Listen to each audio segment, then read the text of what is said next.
Good afternoon बेटा आपको। और सभी को जो है 5 जून की हार्दिक शुभकामनाएं। 5 जून को इन्वायरमेंटल डे सेलिब्रेट किया जाता है। हमने आपको chromosome, cell theory, type of cells में प्रोकैरियोटिक यूकैरियोटिक सेल्स आपने डिस्कस किया। आप जो हमने नोट्स प्रोवाइड किया है उसको आप पढ़ें और एक अपना नोट्स डेवलप करें कि आपको क्या आता है, आपने क्या लर्न किया। उस नोट्स को कॉपी कर लेने से ये होगा कि आपको क्या आता है क्या नहीं। नोट्स का मतलब ये होगा कि जो चीज़ें हमें नहीं आती वो नोट्स की जाए, जो चीज़ें हमें नहीं आती वो नोट की जाए। अब सारी चीज़ें लिख लेना वो नोट्स नहीं माना जाता है। नोट्स छोटा होना चाहिए, क्योंकि नोट्स का मतलब ये होता है कि जो पॉइंट्स हम नहीं जानते वो लिखें, वो डिस्कस करें। तो एनसीईआरटी को आप कांटेक्ट करें। साइट बुक आपके पास है या साइट बुक का समय नहीं है तो आप एनसीईआरटी पे कंसंट्रेट होइए और उसको पढ़िए। और फिर आपने उस चीज़ को क्या समझा, कैसे समझा, उसे लिखिएगा। और फिर मेरे लेक्चर को आप देखिएगा कैसे आपने उसको समझने का प्रयास किया। नहीं आता है तो आप मेरे को कांटेक्ट करें। तो हम आज डिस्कस करेंगे एक न्यूक्लिक एसिड। ये सेल बायोलॉजी के पार्ट में भी आता है। एक इसी में एक चैप्टर आगे बायोमॉलिक्यूल्स है, वहाँ पे भी न्यूक्लिक एसिड का डिस्कशन है। न्यूक्लिक एसिड क्या है? Nucleic acid it is a kind of genetic material in plant and animal. तो generally nucleic acid, why they know nucleic acid? Because those type of acid which are found inside the nucleus is known nucleic acid. तो आपने पढ़ा होगा class 9th में कि nucleus में एक dark stand part पाया जाता है, दैट इज कॉल्ड न्यूक्लियोलस। और इस न्यूक्लियोलस में एक thread like structure are scattered are embedded known as the chromatin material. उस क्रोमैटिन मटेरियल की बात हमने किया तो कहा गया क्रोमोसोम है। उस क्रोमोसोम पर कुछ beaded string like structure appear हुए, उसी को कहा गया न्यूक्लिक एसिड या उसी को कहा जाता है डीएनए। तो पहली बार एक साइंटिस्ट, एक सर्जन था, फ्रेडरिक माइस्चर। तो फ्रेडरिक माइस्चर एक सर्जन था, उसने अपने एक पेशेंट के पस सेल को लेकर माइक्रोस्कोप पे जब ऑब्जर्व किया तो उसमें वहाँ पर कुछ उसको डॉट लाइक स्ट्रक्चर को थ्रेड लाइक स्ट्रक्चर अपीयर हुए। तो उस समय उसने उसको कहा था कि it is a kind of nuclein, NuClein। तो nucleic acid term is not use by the Friedrich Miescher. Friedrich Miescher only discovered the nucleic acid and they known the nuclein. और जो इसके लिए न्यूक्लिक एसिड वर्ड यूज किया गया उसको साहब थियामैन ने कहा कि it is a kind of nucleic acid. Okay, तो Friedrich Miescher first time discover the DNA from human pus cell and he know nuclein, and the term nucleic acid is given by Frederick Meister। अब ये question rise होता है कि जो nucleic acid है उसके दो कंपोनेंट है बेटा, एक डीएनए है और दूसरा कंपोनेंट्स क्या है यहाँ पे आरएनए। तो first we are discuss about the DNA, DNA RNA. DNA जो आरएनए को ट्रांसक्राइब करता है, जिसको हम ट्रांसक्रिप्शन कहते हैं। तो जो ये डीएनए और आरएनए है, और डीएनए आरएनए को बनाता है और इसी प्रोसेस को कहा जाता है it is a kind of transcription. Okay, अभी जो आरएनए है ये हमारी बॉडी में अमीनो एसिड बनाती है, तो that term is known translation. ठीक है, तो ये जो फ्लो चार्ट हमने दिखाया है कि डीएनए से आरएनए का बनना, आरएनए से अमीनो एसिड का बनना। तो डीएनए से आरएनए का बनना जो है ट्रांसक्रिप्शन है, और आरएनए से अमीनो एसिड का बनना जो है ट्रांसलेशन कहलाता है। तो ये बेटा डीएनए के कंपोनेंट्स के बारे में हम डिस्कस करेंगे कि डीएनए में कौन कौन से कंपोनेंट्स आपको मिलेंगे। डीएनए में एक नाइट्रोजनस बेस पाए जाते हैं, इस नाइट्रोजनस बेस में एक होता है प्यूरिन और दूसरे होते हैं pyrimidine. One is the purine, another is the pyrimidine. Purine में दो बेस होते हैं, एडेनिन एंड गुआनिन। एडेनिन को हम ए से रिप्रेजेंट करते हैं, गुआनिन को कैपिटल जी से रिप्रेजेंट करते हैं। pyrimidine में दो बेस होते हैं, साइटोसिन एंड थायमिन। तो in case of pyrimidine they contain the two nitrogenous base, cytosine and thymine. Another components are orthophosphoric acid H3PO4, sugar यहाँ पे पेंटोज शुगर होती है, उसका मैं आपको केमिकल स्ट्रक्चर बताऊंगा, और न्यूक्लियोसाइड एंड न्यूक्लियोटाइड यहाँ पे आप लिखें। तो जो हमने आपको एडेनिन, गुआनिन, साइटोसिन, थायमिन जो हमने यहाँ बनाया, उसका ये देखिए आपको केमिकल स्ट्रक्चर है इसका। This structure adenine, guanine, cytosine and thiamine. एक हमने कहा पेंटोज शुगर या डीऑक्सीराइबोज शुगर की बात हमने किया, तो ये स्ट्रक्चर जो है वह डीऑक्सीराइबोज शुगर है। यहाँ पे कार्बन नंबर 1 होगा तो OH, H, H, OH, H, OH और CH2OH और H। ये बेटा carbon number 1, carbon number 2, carbon number 3, carbon number 5 and carbon number 6। तो it is a kind of pentose sugar. ठीक है, अब देखिए पेंटोज शुगर या डीऑक्सीराइबोज शुगर, यहाँ पे दो टर्मिनल आपने देखा,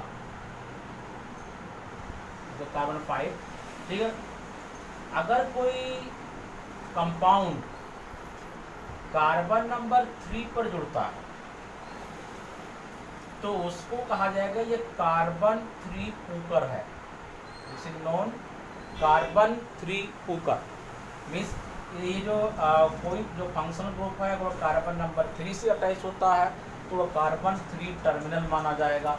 अगर कोई कार्बन नंबर 5 से जुड़ता है तो उसको कहा जाएगा ये कार्बन नंबर 5 पुकर है। तो इसको हम दिखाएंगे 3 टर्मिनल टू 5 टर्मिनल। मीन्स पहला ग्रुप कार्बन 3 से है और दूसरे कार्बन के शुगर के कार्बन 5 से है। या अगर ऐसे का अगर 5 प्राइम टू 3 प्राइम, माने पहला जो बेस है वो कार्बन 5 से जुड़ा है, दूसरा कार्बन जो है 3 से जुड़ा है।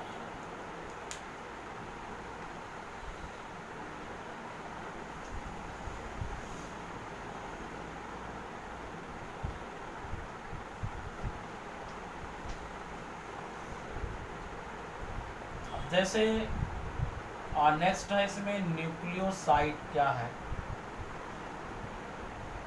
न्यूक्लियोसाइड में इसका जो फंडामेंटल फार्मूला है बेस एंड शुगर। बेस में एडेनिन, गुआनिन, साइटोसिन, थायमिन कोई अगर शुगर से जुड़ जाती है, चाहे वह कार्बन 3 से या कार्बन 5 से अगर अटैच हो जाती है, जो हमने आपको बताया कि इसमें अगर एडेनिन यहाँ जुड़ जाती है, एडेनिन यहाँ जुड़ जाती है, या गुआनिन यहाँ जुड़ जाती है, या गुआनिन यहाँ जुड़ जाती है, तो अगर एडेनिन यहाँ पे अटैच होती है और किसके साथ अटैच होती है, शुगर के साथ अटैच होती है, तो इसको कहा जाएगा it is a kind of adenoside. Okay, if they are attach to the guanine with sugar it is known guanoside. अगर ये एडेनिन से अटैच होती है तो एडिनोसाइड, गुआनिन से अटैच होती है तो गुआनोसाइड। उसी तरह से अगर साइटोसिन से आती है तो साइटोसाइड, और अगर थायमिन से आती है तो इट इज नोन थाइमोसाइड।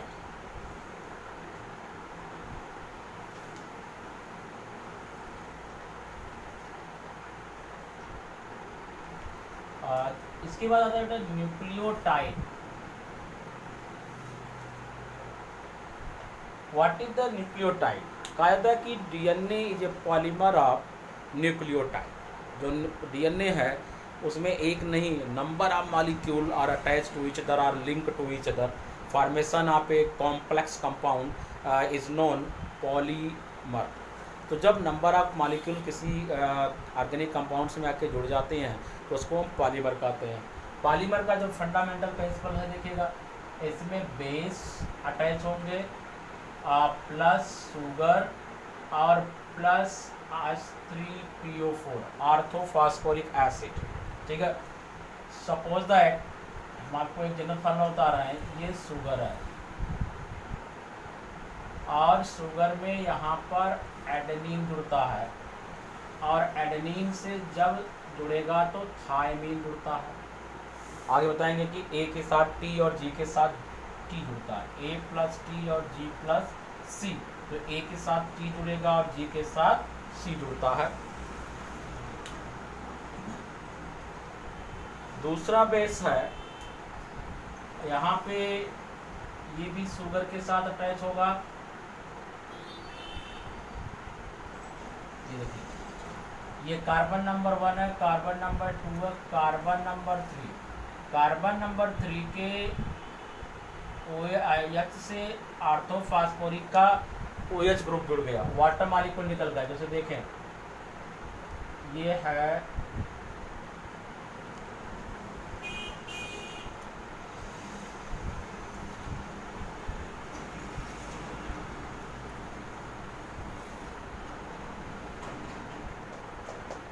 H3PO4, तो ये जो है या ये इससे अटैच हो गया। अटैच होने के बाद इसका H और ये मिला के क्या वाटर मॉलिक्यूल में जाते हैं। तो ये कार्बन 3, इस कार्बन का 3 टर्मिनल दूसरे कार्बन के 5 टर्मिनल से जुड़ता है। ये देखें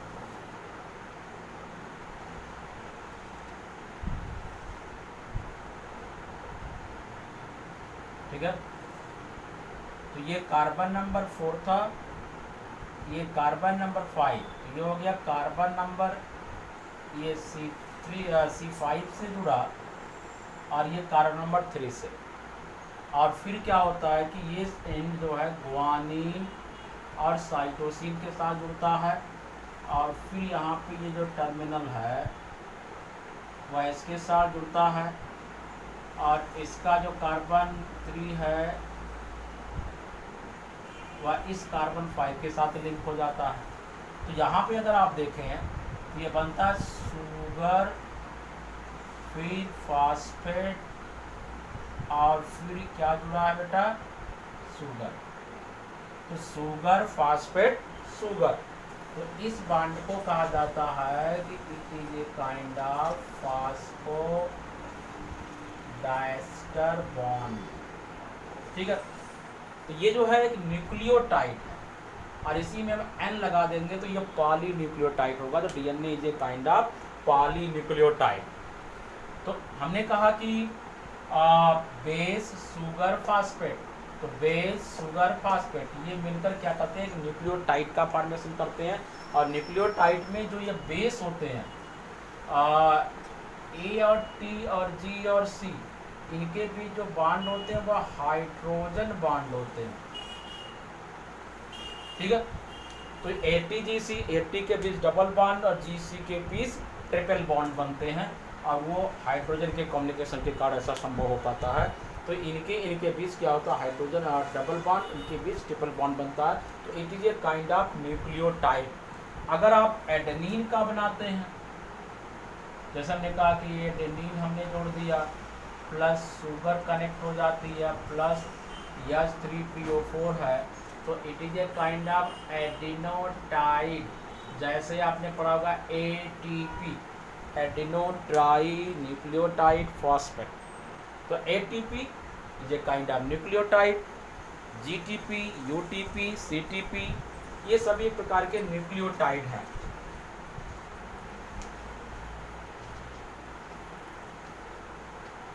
अगर ये ज्योमेट्रिकल स्ट्रक्चर आपको किताब में नहीं मिलती है तो वीडियो को रोककर वहाँ से आप इसको कैरी करेंगे, जो चीज़ें नहीं मिल रही हैं। इसके बाद हम पढ़ेंगे इसमें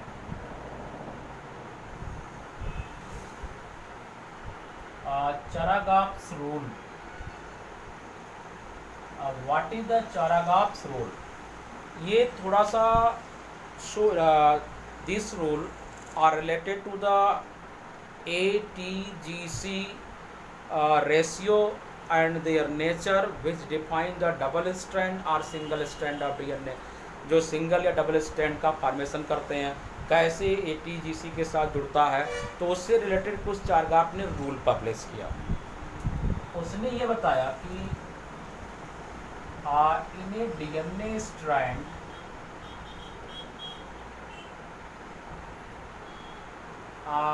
A join to T and G join to C by hydrogen bond and never A bind to G and C bind to T। कभी ऐसा नहीं हो सकता कि एडेनिन प्यूरिन के साथ बॉन्ड बना ले या पिरिमिडिन पिरिमिडिन के साथ बॉन्ड बना ले। सेकंड पॉइंट है इन DNA strand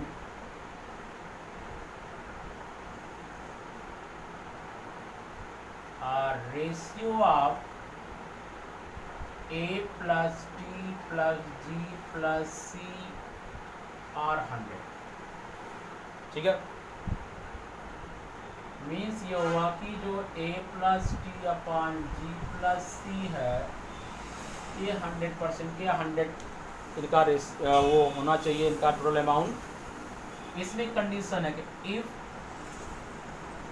A plus T G plus C are 100%, then DNA are double strand। DNA में 2 स्ट्रैंड होते हैं, हम डिस्कस करेंगे। लेकिन अगर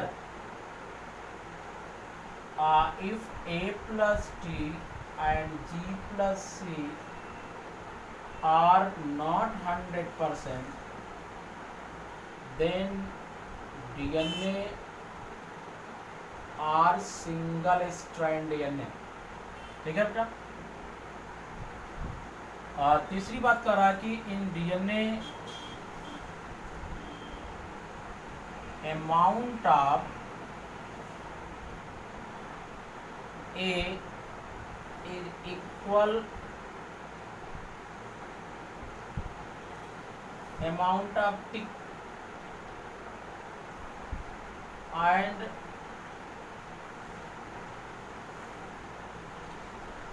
amount of C is equal to amount of G। Fourth point है कि किसी भी DNA स्ट्रैंड में इन DNA strand G plus C is less than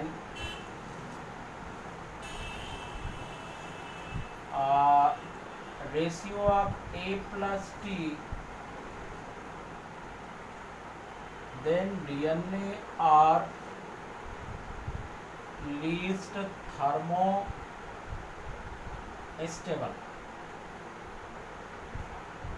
अगली पॉइंट है कि इन DNA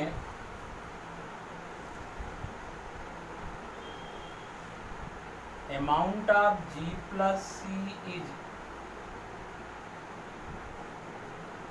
maximum A plus T, then DNA are high thermostable, ठीक है बेटा। तो ये एरविन चारागाफ्स रूल है।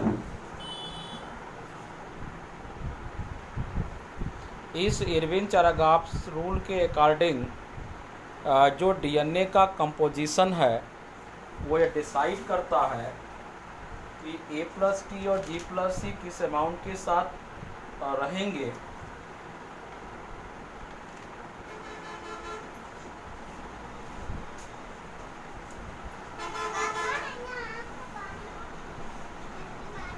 तो ये जो रेशियो है ये डिपेंड करेगा कि DNA सिंगल स्ट्रैंड है कि डबल स्ट्रैंड है, उसके अकॉर्डिंग जो है ये डिसाइड किया जाता है कि वो DNA कैसे होगा। A plus T अगर कम है, G G+T ज़्यादा होगा, DNA हाई स्टेबल होंगे। तो ये DNA स्ट्रैंड क्या होंगे कि एरियन चारागाह से उनको क्या करते हैं कि पूरी तरह से कंपाइल करते हैं। इस पर कुछ आपको न्यूमेरिकल्स आते हैं, अगर आप नीट एग्ज़ाम में या बैठेंगे या 12th के CBSE एग्ज़ाम में यहाँ से कुछ क्वेश्चंस पूछे जाते हैं।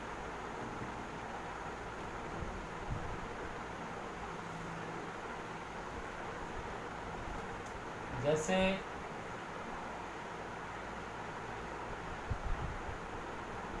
करा कि इन्हें DNA स्ट्रैंड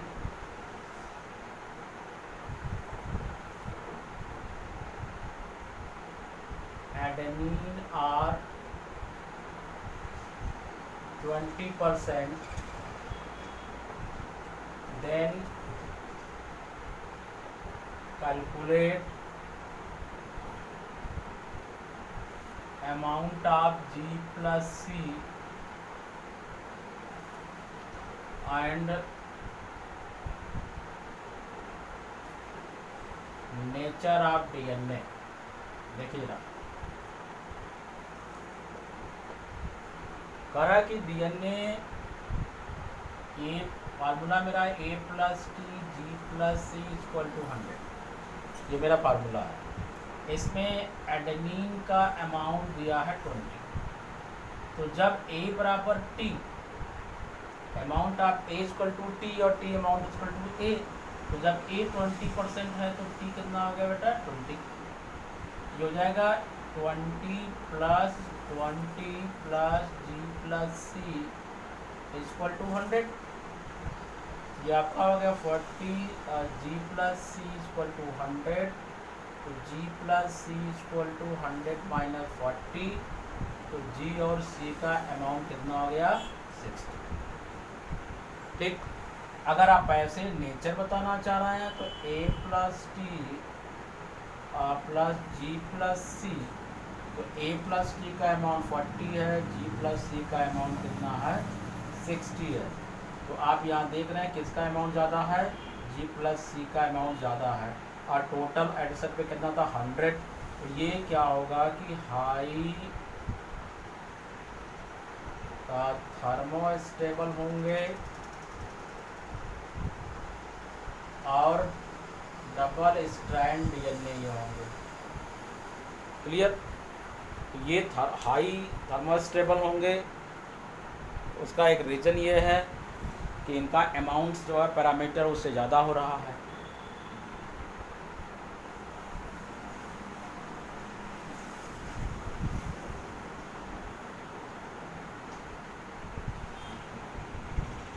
क्वेश्चन आप नोट कर लीजिए, करिएगा अपनी प्रैक्टिस के लिए।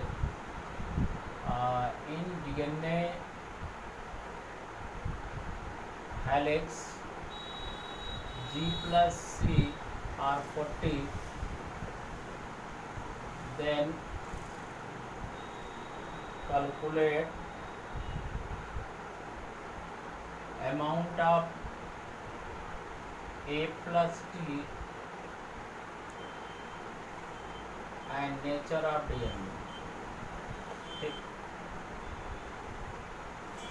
दूसरा है DNA helix GR 470, then calculate C and A+T।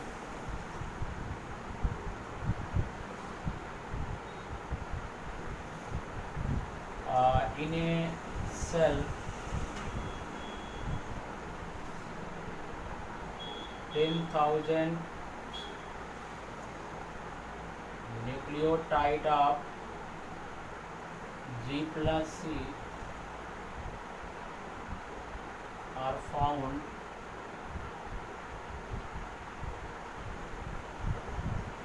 then calculate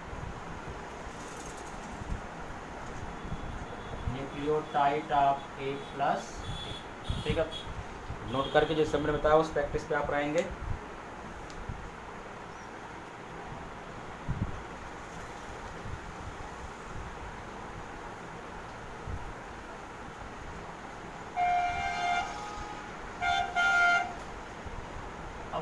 structure of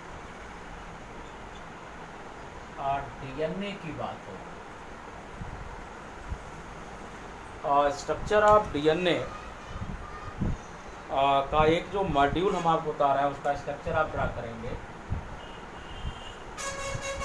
क्योंकि ये डबल स्ट्रैंड होते हैं, ये एक दूसरे के एंटी पैरेलल हैं, 5 प्राइम टू 3 प्राइम, ए के साथ टी, जी के साथ सी जोड़ेंगे या जी के साथ सी, आप जो कुछ भी कर सकते हैं क्योंकि सीक्वेंस आपको क्लियर नहीं है।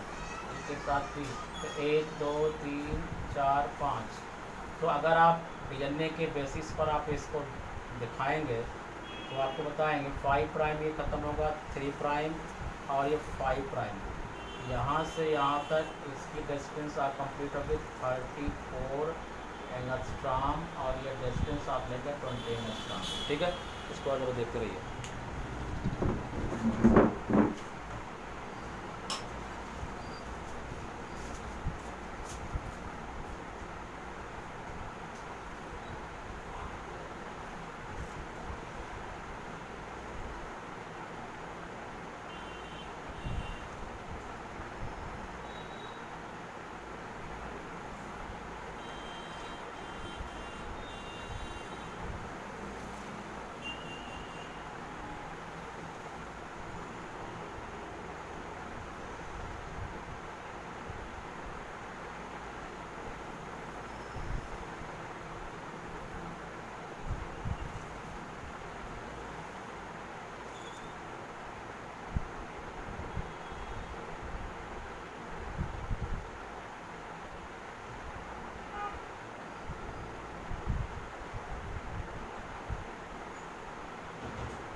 ये जो मॉड्यूल डिस्कस किया गया है,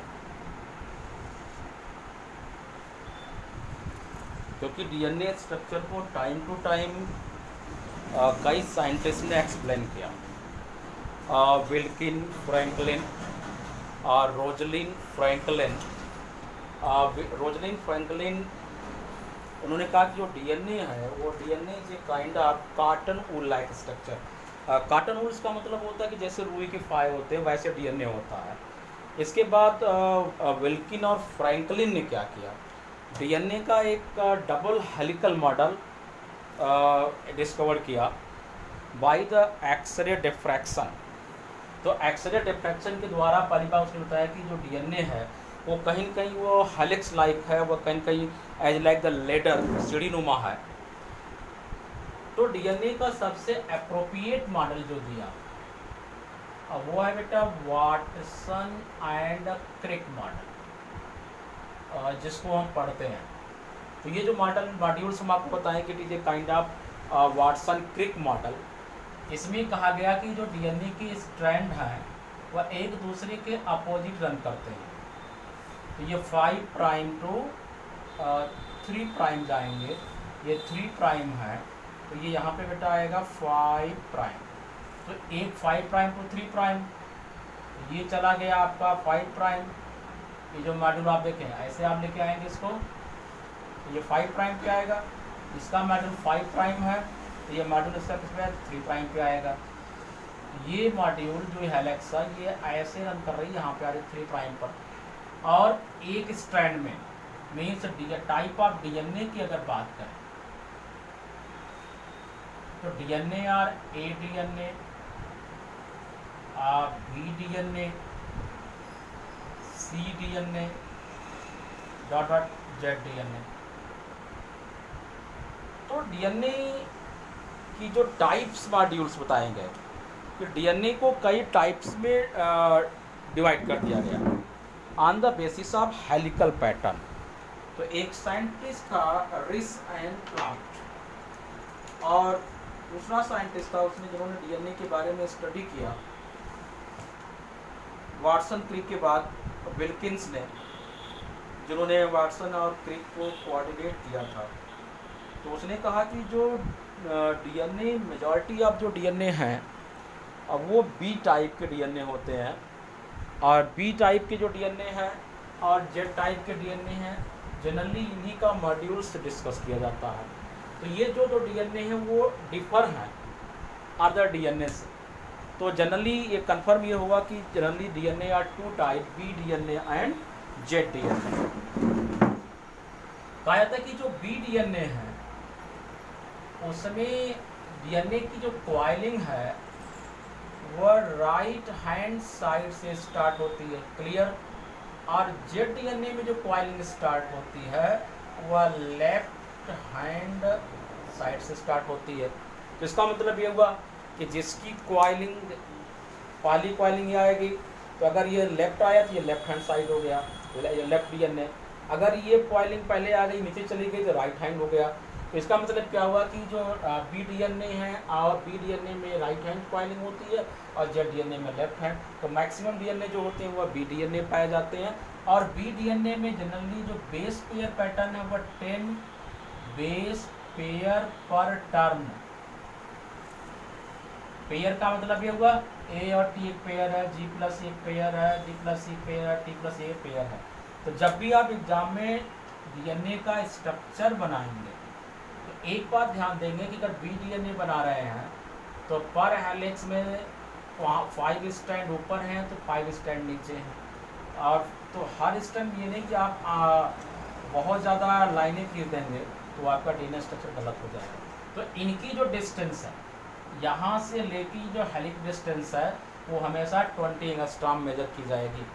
और इन दोनों स्ट्रैंड के बीच की जो डिस्टेंस है वो मेजर की जाएगी 3.4 एंगस्ट्रॉम।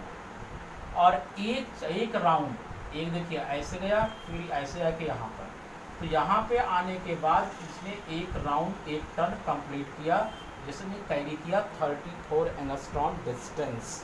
ओके, तो अगर ये बीडीएनए मैंने बनाया तो इसमें 10 बेस पेयर पर टर्न आपको मिलेगा।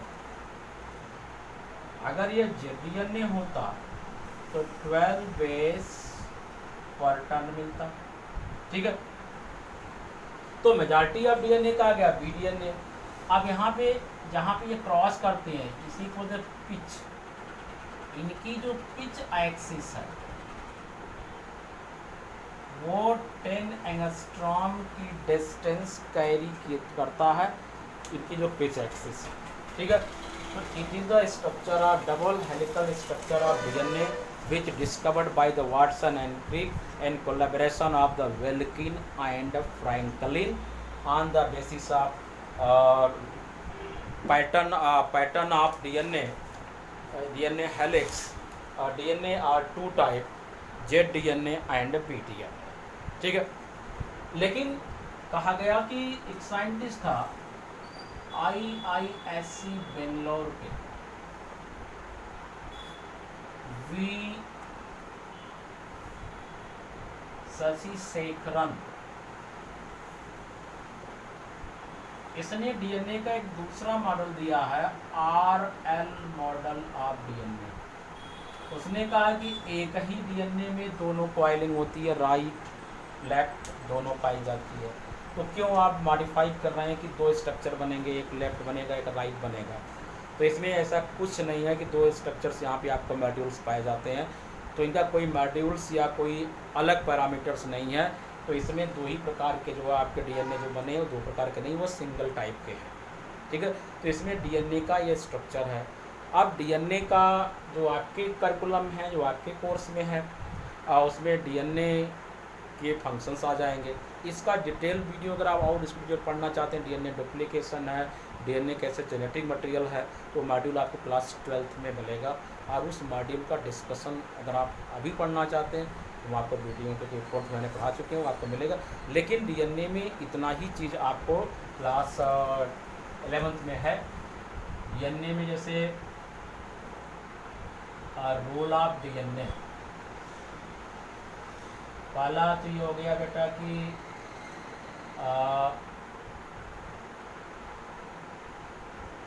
ट्रांसफर ऑफ जेनेटिक ट्रेट, हमारे जो करेक्टर हैं उनको ये कैरी करता है एक generation genetic trait from one generation to next. Okay, दूसरा कह रहा है DNA use in genetic engineering, DNA use in DNA fingerprinting. अगला ये है DNA use in recombinant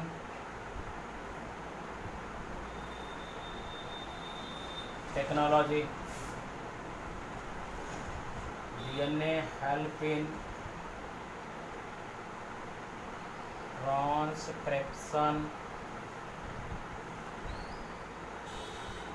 and translation in the cell.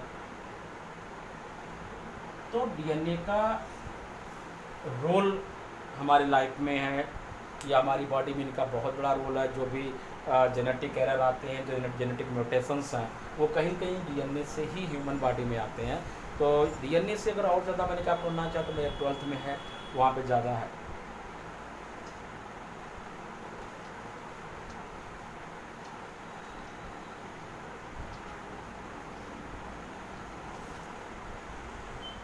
Nucleic acid में दूसरा है बेटा RNA ribo nucleic acid. Ribo nucleic acid में भी 2 नाइट्रोजन बेस आपको मिलेंगे, एक प्यूरीन मिलेगा और एक आपको पैरामिडीन मिलेगा। प्यूरीन में आपको 2 बेस मिलेंगे, एडेनिन और यहाँ पे आपको मिलेगा ग्वानिन।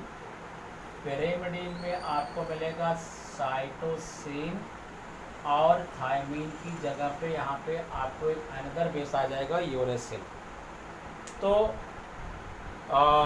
यूरिन में adenine guanine are the common which are found in the DNA, they also found in the RNA. Pyrimidine में 2 है, cytosine and uracil, uracil in place of the thymine.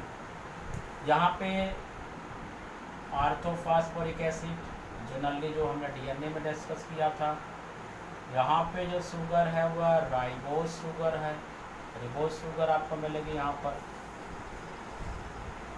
और जो न्यूक्लियोसाइड वहाँ बनते हैं, तो न्यूक्लियोसाइड एंड न्यूक्लियोटाइड तो यहाँ पे बनेंगे। कहा जाता है कि आरएनए जो है, RNA genetic material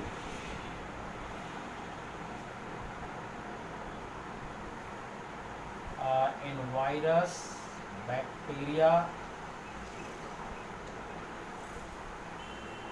and plant cell. ठीक है, तो कहा गया कि जो ये आरएनए है, कुछ साइंटिस्ट का ये मानना है कि RNA is a kind of prominent genetic material. एक कुछ साइंटिस्ट का मानना है कि आरएनए प्रोमिनेंट जेनेटिक मटेरियल नहीं है, डीएनए प्रोमिनेंट जेनेटिक मटेरियल है। तो ग्रिफिथ, हर्शे एंड चेस और हर्शे, चेस एंड लोरिया ने ये अपने एक्सपेरिमेंट्स के द्वारा ये जस्टिफाई किया कि जनरली डीएनए ही प्रोमिनेंट जेनेटिक मटेरियल है। During origin of life first genetic material are form inside primitive ocean that is DNA. लेकिन कुछ लोगों का मानना कि नहीं, आरएनए ही जेनेटिक मटेरियल, क्योंकि आरएनए के पास पावर है कि वह डीएनए ट्रांसक्राइब करती है, क्योंकि आरएनए में रिवर्स ट्रांसक्रिप्शन की पावर होती है। कुछ वायरसेस होते हैं जो कि रिवर्स ट्रांसक्रिप्टेज करते हैं, रिवर्स ट्रांसक्रिप्टेज एंजाइम उनके पास पाया जाता है। और ऐसे जो वायरस होते हैं, जो बैक्टीरिया होते हैं, वो काफ़ी लेथल होते हैं, जैसे लाइक द कोविड-19 जो kind of retro virus approximate वो रिवर्स करता है, रिवर्स ट्रांसक्रिप्टेज। HIV आपने देखा होगा, HIV में भी इस प्रकार के फिनोमेना पाए जाते हैं।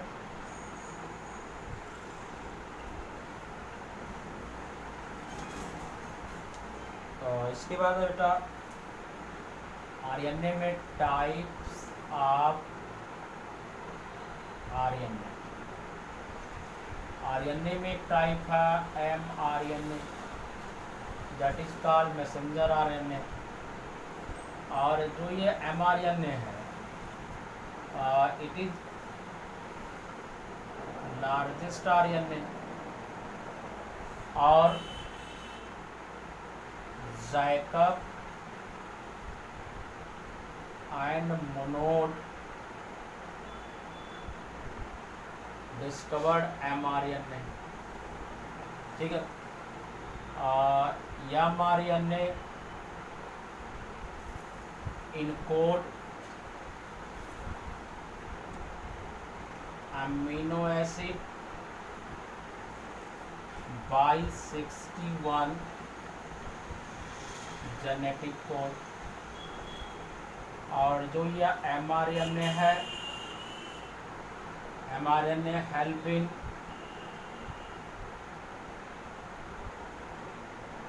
Protein synthesis and antisense RNA technology में। MRNA contain short lifespan in prokaryote, 1 to 2 minutes, and eukaryote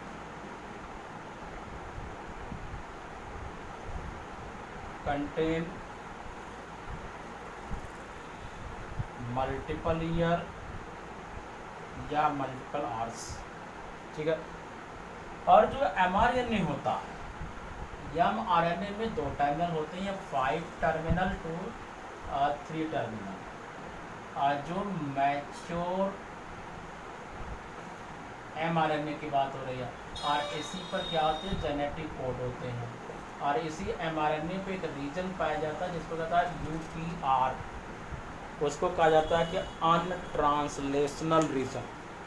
तो वह एक प्रकार का अनट्रांसलेशनल रीजन है, और यह अनट्रांसलेशनल रीजन जो यह डिफाइन करता है कि वह कोई भी सेल किस प्रकार के बिहेवियर को वो एडॉप्ट करे।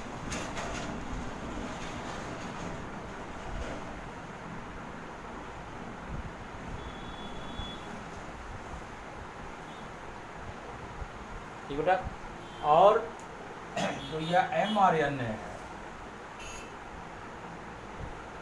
MRNA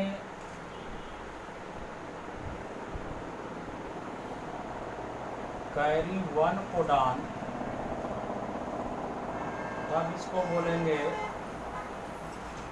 monocistronic. लेकिन बेटा बट व्हेन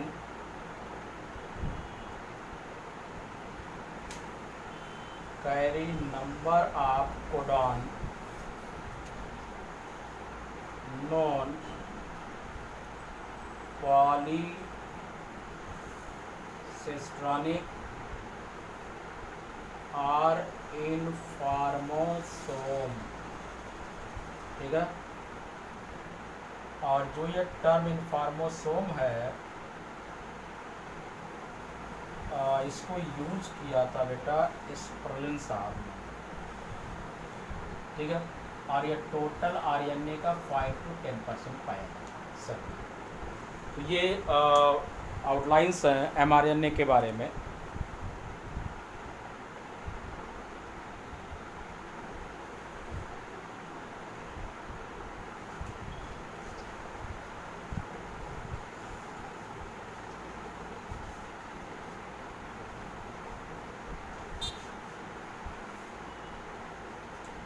इसके बाद टीआरएनए। टीआरएनए को डिस्कवर किया था रॉबर्ट होली ने। और टीआरएनए के बारे में कहा जाता है, इट इज स्मॉलेस्ट आरएनए, और इट इज 3 स्ट्रक्चर आरएनए, और it carry stop codon UAA, UAG, UGA, ये 3 स्टॉप कोडॉन है जिसके कारण ये प्रोटीन सिंथेसिस को स्टॉप करते हैं। और इनका स्ट्रक्चर जरा देखिएगा,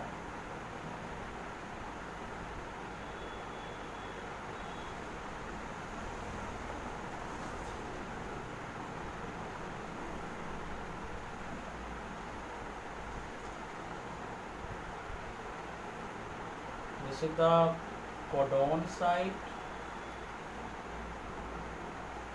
या इसी को बेस साइट कहते हैं, और इसको कहा जाता है यह एंटी कोडॉन आर्म है, और इसको कहा जाता है यह एमिनो एसाइल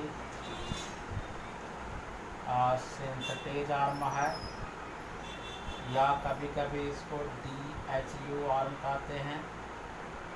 और ये हो गया लूप, ये हो गया 5 टर्मिनल, ये हो गया 3 टर्मिनल। तो ये जो tRNA है इसके 2 फंक्शंस हैं कि ये tRNA प्रोटीन सिंथेसिस को स्टार्ट करता है, और UAA, UAG और UGA के द्वारा प्रोटीन सिंथेसिस को स्टॉप भी करता है। तो ये जो tRNA है इसका एक मेन काम ये होता है कि ये इसका जो स्ट्रक्चर है as like the clover leaf, इसलिए इसको हमने कहा कि it is a kind of 3 dimensional structure.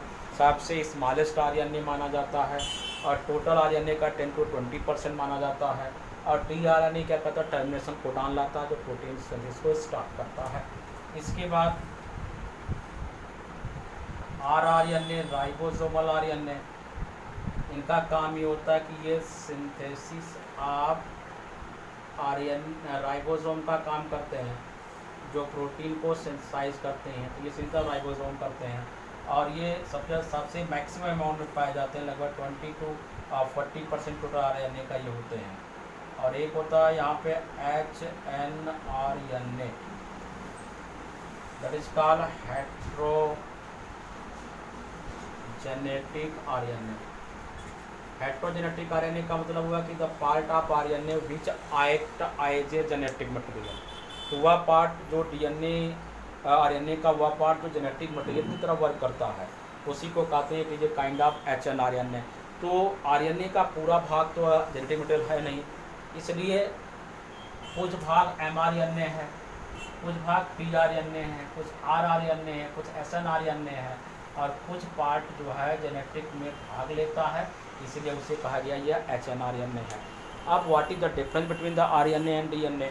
DNA क्या होती है, वो न्यूक्लियस में पाए जाते हैं, RNA न्यूक्लियस में पाया जाता है, न्यूक्लियोप्लाज्म में। DNA में ATGC होता है, RNA में AUGC होता है। DNA क्या था, प्रोमिनेंट जेनेटिक मटेरियल है, RNA एक प्रकार का हेट्रोजेनेटिक मटेरियल है। DNA एक प्रकार का ऑटोकैटालिटिक है, RNA एक प्रकार का हेट्रोकैटालिटिक है। DNA रिवर्स ट्रांसक्रिप्शन नहीं करता, RNA रिवर्स ट्रांसक्रिप्शन करता है। तो ये कुछ प्रॉपर्टी हैं जो DNA से RNA को आइसोलेट करती हैं। तो ये जो DNA RNA का टर्म है वो आपका फिनिश होता है।